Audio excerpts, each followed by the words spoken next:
Hello everyone, कैसे आप सब। आप सबका अपने चैनल में स्वागत है। आज मैं आपको एक कहानी सुनाने जा रहा हूँ जिसका टाइटल है नारी शक्ति। तो चलिए शुरू करते हैं। नहीं, अब और नहीं सहेगी वह, बस बहुत हो चुका। किसी की नहीं सुनेगी, किसी भी कीमत पर नहीं सुनेगी। सुनेगी तो केवल अपने मन की, करेगी तो अपने मन की। सब्जी काटते काटते माधुरी मानो अपने पर ही झुंझला उठी। छन कढ़ाई में तेज गरम तेल जैसे ही सब्जी पर डाला, भाप और धुएं के बादल माधुरी ने अपने निर्णय पर मानो मोहर सी लगा दी। वह तेजी से कढ़ाई में कड़छी चलाने लगी और उतनी तेजी से उसका मन पीछे की ओर मुड़कर दौड़ने लगा। मन के पीछे वह दौड़ पड़ी। बचपन से ही माधुरी अपनी सहेलियों और रिश्तेदारों में विचित्र प्राणी और विद्रोही के रूप में प्रसिद्ध थी। एक आग सुलगती रहती थी उसके अंदर। उसकी ज्वालाएं अब किसी भी कीमत पर शांत होने को तैयार नहीं थी। मानो उन ज्वालाओं ने विद्रोही का बिगुल बजा दिया, जिन्हें वह शालीनता, संस्कारों और मर्यादाओं के छींटे डाल डालकर बुझाती रही। पर छींटों से भी कोई दानावल शांत हुआ जो अब होगा। कुकर में दाल के साथ हल्दी और नमक डालते हुए जैसे ही उस पर ढक्कन लगाया, वह चट की आवाज़ के साथ बंद हुआ और उधर दूसरे चट की आवाज़ के साथ यादों पर लगा ढक्कन खुल गया। बचपन से ही सौम्य सरल स्वभाव, कुशल बुद्धि और प्रतिभा की धनी माधुरी की शिराओं में रक्त नहीं, संस्कारों, नैतिकता और आज्ञाकारिता के विटामिन प्रवाहित थे। जो देखता उसकी शालीनता पर रीझ उठता।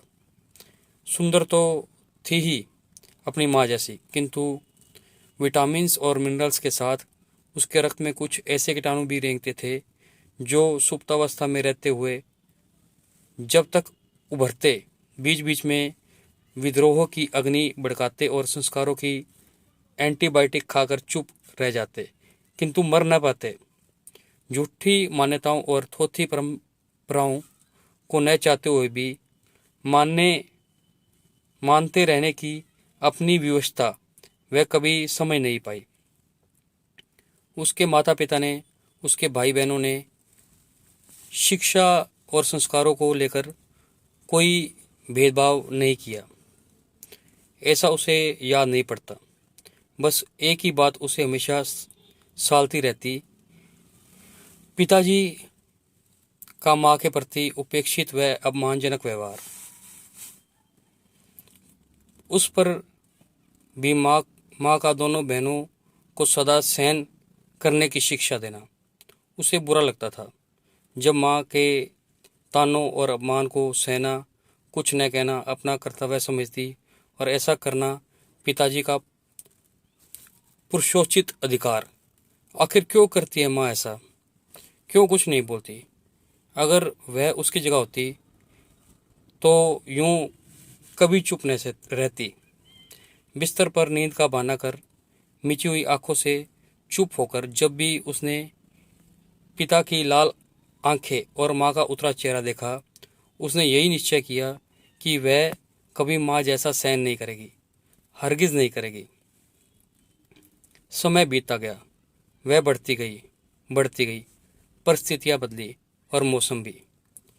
पढ़ी लिखी, स्वतंत्र विचारों वाली, आत्मविश्वास से लबालब, हर प्रतियोगिता को जानने वाली माधुरी विवाह के बाद जैसे अपनी माँ का जीवन ही दुहराने लगी।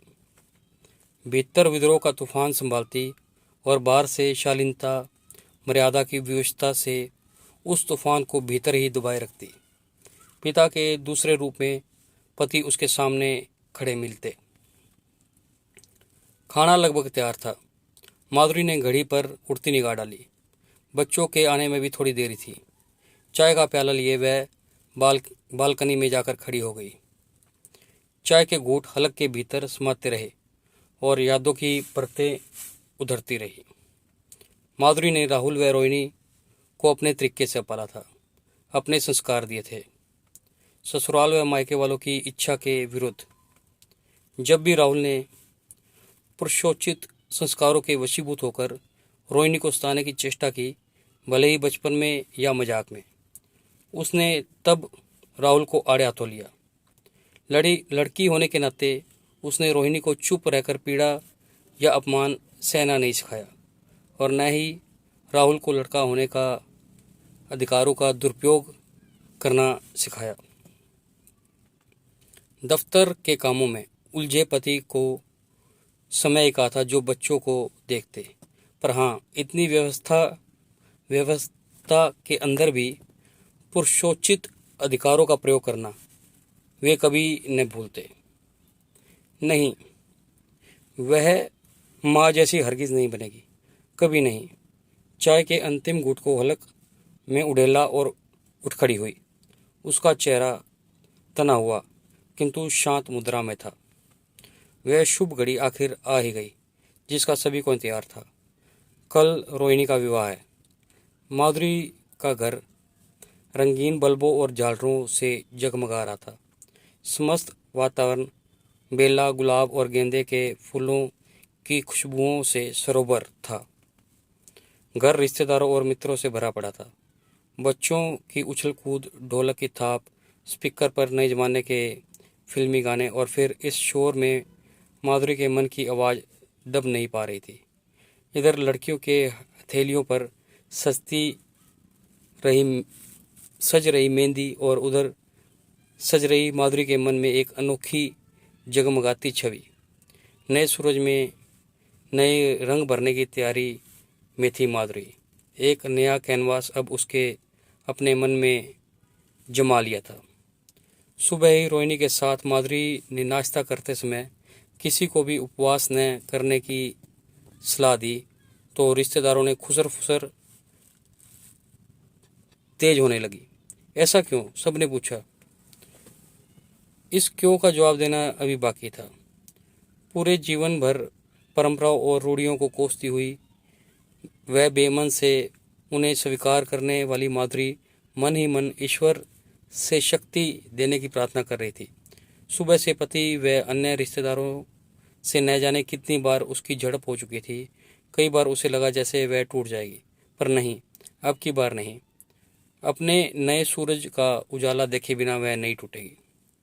मंडप में अग्नि के समक्ष यज्ञ वेदी के निकट बैठे रोहिणी और अनुज ने वकील, मजिस्ट्रेट व गवाहों के सामने रजिस्टर पर पहले हस्ताक्षर किए और फिर वैदिक रीतियों को विधि विधान और सच्चे मन से संपन्न करने लगे।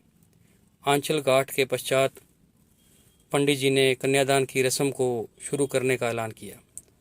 अपनी सारी शक्तियां बटोरकर माधुरी लगभग चिल्ला ही पड़ी, नहीं, नहीं होगा कन्यादान। कोई नहीं करेगा मेरी बेटी का कन्यादान। सभी आश्चर्य, क्रोध और तिरस्कार से माधुरी की ओर देखने लगे। मैं ऐसी किसी परंपरा को, रीति रस्मों या रिवाजों को हरगिज नहीं मानूंगी और ना ही अपनाऊंगी जो सदियों से स्त्री को अपना गुलाम बनाती, झुकाती और दबाती आ रही हैं, जिनके कारण पति स्वामी और पत्नी उसकी दासी बनकर उसके हर अत्याचार और अन्याय को सहती आई। चारों तरफ सन्नाटा सा पसर गया। माधुरी ने सन्नाटे को चीरते हुए दोबारा कहना शुरू किया, फेरे होंगे, 7 वचन भी पढ़े जाएंगे और सुने जाएंगे, पर कन्यादान की रस्म हरगिज नहीं होगी। बेटी कपड़े लत्ते, रुपए पैसे के समान दान में दी जाने वाली वस्तु नहीं है। उसे वह मोक्ष नहीं चाहिए जो अपनी बेटी को पराया करके मिले। ऐसे स्वर्ग का वह क्या करेगी जो कोख जाई को ससुराल में भी कोई दुख और कष्ट पड़ने पर उसके आंसू पोंछने, उसकी सहायता करने के लिए माँ बाप के अधिकार तक छीन ले और बेटी को जीते जी नरक में धकेल दे। देखिए जजमान, विवाह की रस्म कन्यादान की रस्म को पूरा किए बिना बिल्कुल पूरी नहीं होगी। पंडित जी ने त्योरियां चढ़ाकर दबंग आवाज में घोषणा की। माफ कीजिएगा पंडित जी, विवाह तो हो चुका, वह देखिए रजिस्टर में रोहिणी और अनुज पति पत्नी के रूप में दर्ज हो चुके हैं। आपके मानने या न मानने से अब कोई फर्क नहीं पड़ेगा। हाँ हाँ, बहुत देखे तुम्हारे जैसे। राहुल की शादी में देखेंगे तुम्हारी ये चोंचलीबाजी। बनारस वाली चाची सास ने हाथ नचाकर कहा। चाची जी, मैदान में मिली कन्या को अपनी कुल लक्ष्मी कभी स्वीकार नहीं करूंगी। माधुरी के चेहरे पर आत्मविश्वास और इत्मीनान के भाव साफ नजर आने लगे। तो आपको ये कहानी कैसी लगी? अगर कहानी पसंद आई है तो वीडियो को लाइक कीजिए, शेयर कीजिए और चैनल को सब्सक्राइब कीजिए। इसी के साथ बेल वाला बटन जरूर दबाएं ताकि हम ऐसी कोई और कहानी डालें तो उसकी नोटिफिकेशन आपको मिले। Thank you.